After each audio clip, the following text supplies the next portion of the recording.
KPK itu dianggap tadi mungkin terlalu kuat, terus mungkin tidak dikendaki lah secara singkatnya. Seandainya nih, saya juga nggak tahu faktanya. Memang rencananya seperti apa sih? Karena pemberantasan korupsi kan tetap harus jalan tuh, Mama. Ya. Seandainya tidak menggunakan KPK, emang rencananya mau pakai alat apa gitu? Mau pakai lembaga apa gitu? Karena kita melihat problematika di lembaga penegak hukum lain juga masih banyak gitu. Walaupun tingkat kepercayaan di kepolisian dan kejaksaan sudah di atasnya KPK hari ini, tapi kan problem terkait dengan penegakan hukumnya juga masih banyak sekali, Pak Mahfud. Emang ada gambaran nggak sih, Pak Mahfud? Waktu itu rencananya seperti apa sih? Mau berantas korupsi dengan alat apa rencananya? Dengan tetap menjaga eksistensi KPK, tapi dalam kedudukan yang sudah seperti sekarang, yang sudah tidak terlalu kuat gitu ya, karena kadangkala memang mungkin terkadang KPK itu terlalu lebih kuat kadangkala kalau keluhannya itu kan presiden misalnya belum tahu apa-apa kan harusnya diberitahu atau apa gitu ya, kemungkinan. Bahkan saya juga mendengar keluhan dari KPK sendiri ini introspeksi ke dalam aja kita semua. Betul. Bahkan komisioner sendiri katanya sering mengeluh ke presiden.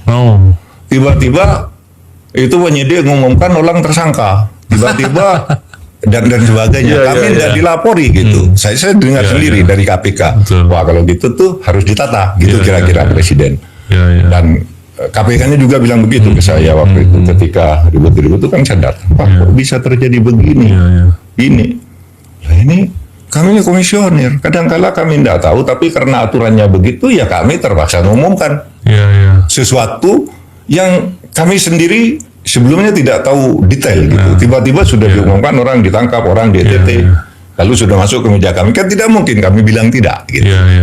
Itu juga mungkin didengar oleh presiden karena saya mendengar sendiri yang itu dari komisioner. Saya kan saya kan sering ke KPK seperti Mas Novel tahu lah. Saya sering waktu itu ketika enggak jadi apa saya sering ketemu dengan Agus Rarjo, dengan Saud, dengan siapa Laude, saya sering masuk ke kamarnya gitu, ngobrol gitu, pembahasan diskusi. Sehingga format sekarang ini dianggap lebih tepat sambil kita menguatkan institusi penegak hukum yang resmi, yaitu kepolisian dan kejaksaan agung, kan gitu kan. Alasan yuridisnya ada. Waktu itu kan di Undang-Undang KPK itu disebutkan oleh karena aparat penegak hukum kejaksaan dan kepolisian belum profesional lah kira-kira belum efektif dan efisien, maka dibentuk KPK kan gitu. Nah berarti kita sebenarnya idenya tuh mau ke sana gitu. Waktu itu yang dikembangkan. Artinya akan mengembalikan kewenangan itu ke polisi dan kejaksaan. Gitu. Ke polisi dan kejaksaan sepenuhnya gitu. Kalau kepolisian dan kejaksaan ini sudah lebih bagus gitu. Nah mungkin itu alasannya yang saya pahami. Saya tidak setuju dengan alasan itu. Dan saya sering bicara dan saya nulis juga di koran-koran. Nggak bisa. Sifat ad hoc KPK itu bukan ad hoc dalam arti waktu. Saya bilang ad hoc itu kan arti tugas tertentu untuk waktu tertentu ad hoc biasanya Nah, bagi saya tugas ad hoc KPK itu tugas tertentunya saja, bukan lembaganya, bukan waktunya, gitu. Bukan waktunya. Tugasnya aja memberantas korupsi yang dilakukan oleh pejabat atau penyelenggara negara dalam jumlah tertentu dan menarik perhatian publik. Nah itu ad hoc-nya, bukan periodenya, saya bilang. Bukan periodenya harus sekian tahun, sekian periode. Nah, penafsiran berkutat di situ aja sebenarnya. Karena bahkan dia bilang begini, kalau Pak Presiden tuh dengan saya nih, itu apa tuh Pak Mahfud? Orang seperti Novel Baswedan tuh kan perlu, demi Allah nih. Pak Presiden bilang ke saya, orang seperti Novel Baswedan kan perlu, ada yang takut lah orang itu. Presiden bilang gitu ke saya waktu itu. Maka jalan keluarnya terus disalurkan ke Polri itu.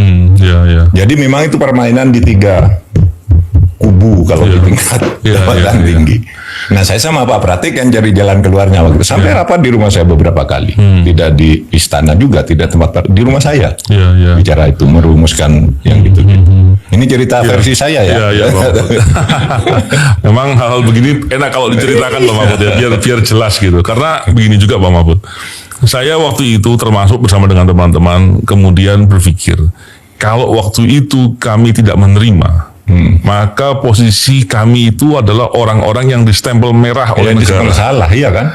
Karena Gatot Marwata mengatakan mereka ini adalah merah dan tidak bisa dibina. Lo bayangkan Nggak bisa dibina, tidak lulus TWK lagi kan bahaya kan gitu.